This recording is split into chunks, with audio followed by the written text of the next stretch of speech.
ampersand Tuesday, September 10th, 1901. Dear Joe, it is another off day, but tomorrow I shall resume work to a certainty, and bid a long farewell to letter scribbling. The news of the President looks decidedly hopeful, and we are all glad, and the household faces are much improved as to cheerfulness. Oh, the talk in the newspapers!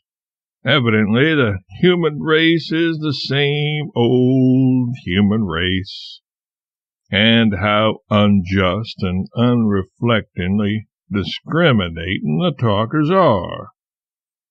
Under the unsettling effects of powerful emotion, the talkers are saying wild things, crazy things. They are out of themselves and do not know it. They are temporarily insane. Yet with one voice they declare the assassin sane.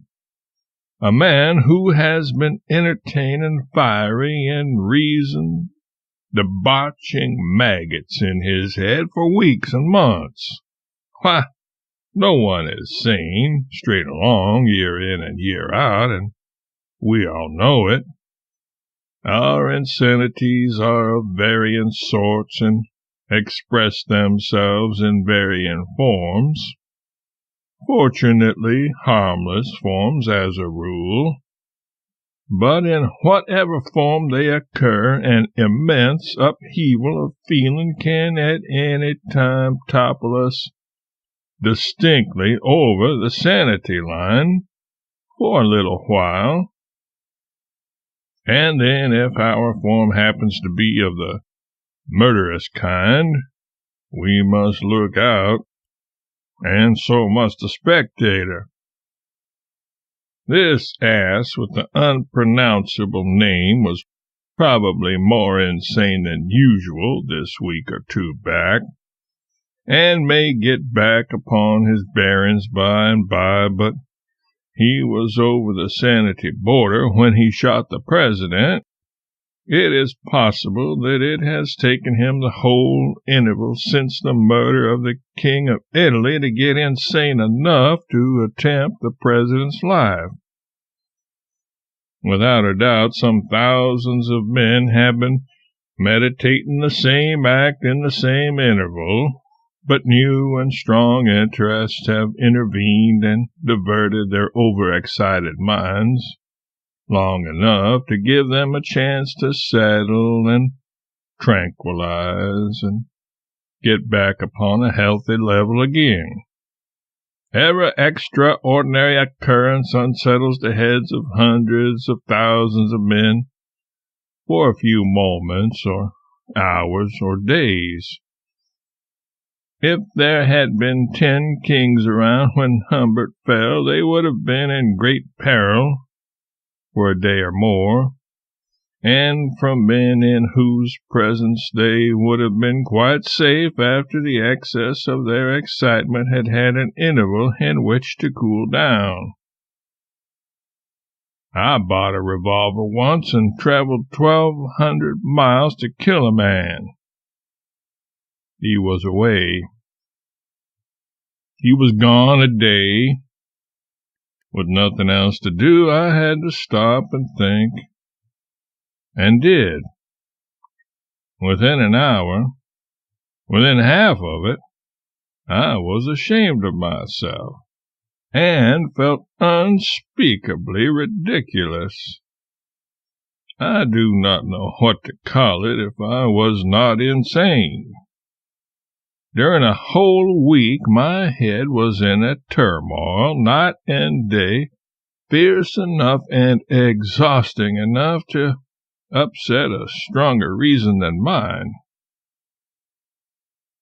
All over the world, every day, there are some millions of men in that condition, temporarily.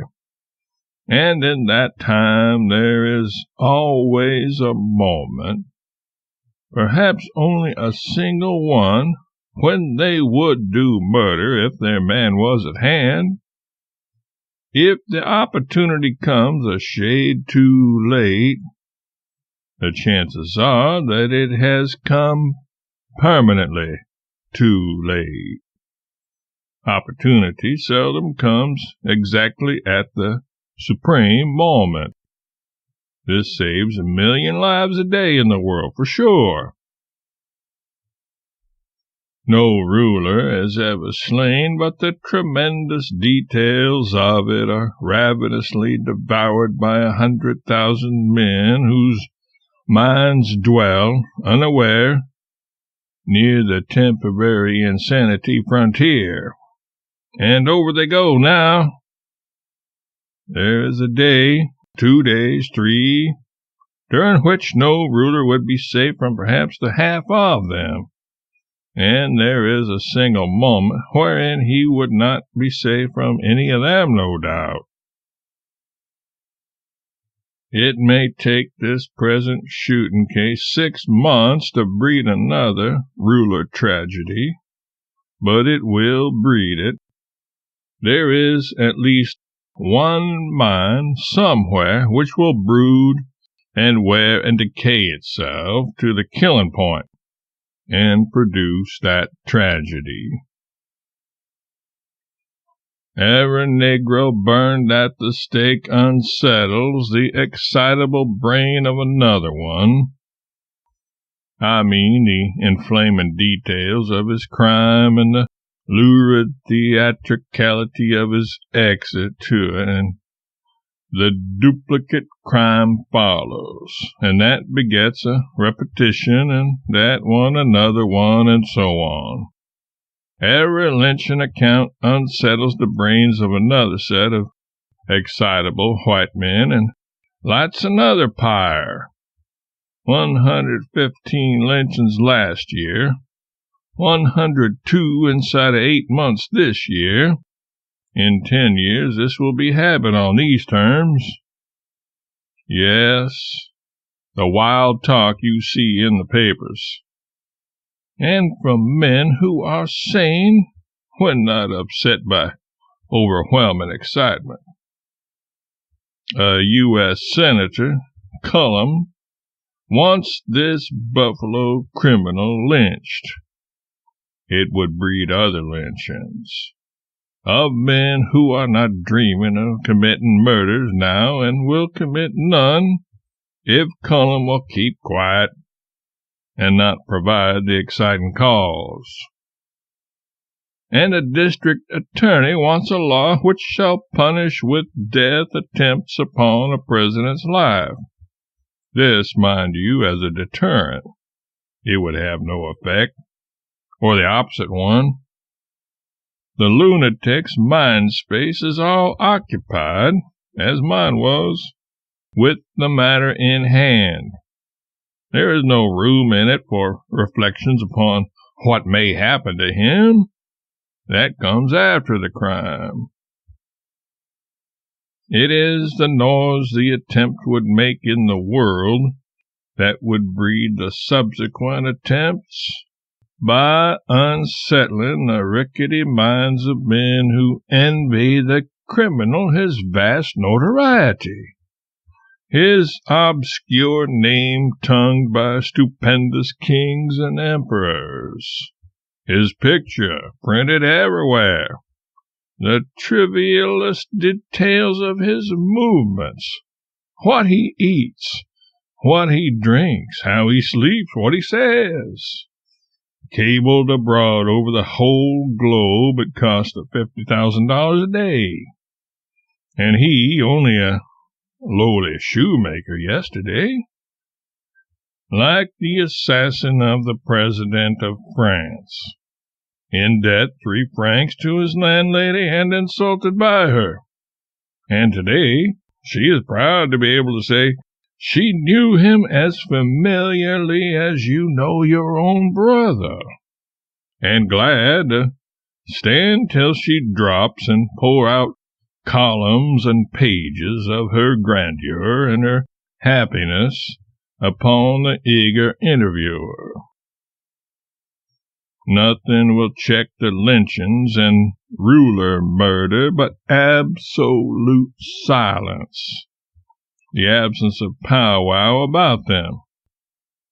How are you going to manage that? By gagging every witness and jamming him into a dungeon for life, by abolishing all newspapers, by exterminating all newspaper men, and by extinguishing God's most elegant invention, the human race. It is quite simple, quite easy, and I hope you'll take a day off and attend to it, Joe. I blow a kiss to you and them. Lovingly yours, Mark.